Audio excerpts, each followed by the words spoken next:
Bismillahirrahmanirrahim. Kindly recite Surah Fatiha and Surah Ikhlas for the father of Muhammad Najm Jalali. Jazakallah.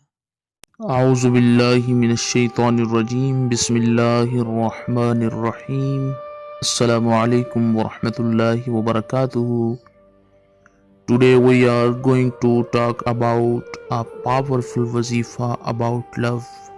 By reciting this wazifa, your beloved will love you much more, inshallah.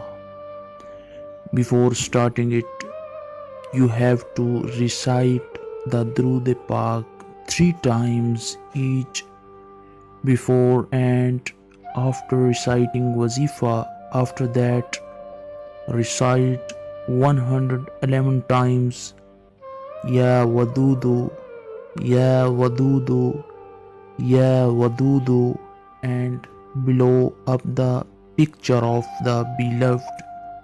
Doing so will create much more love for you in the heart of your beloved.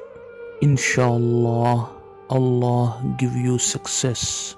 For more Wazaif Amliyat videos, visit or subscribe our channel.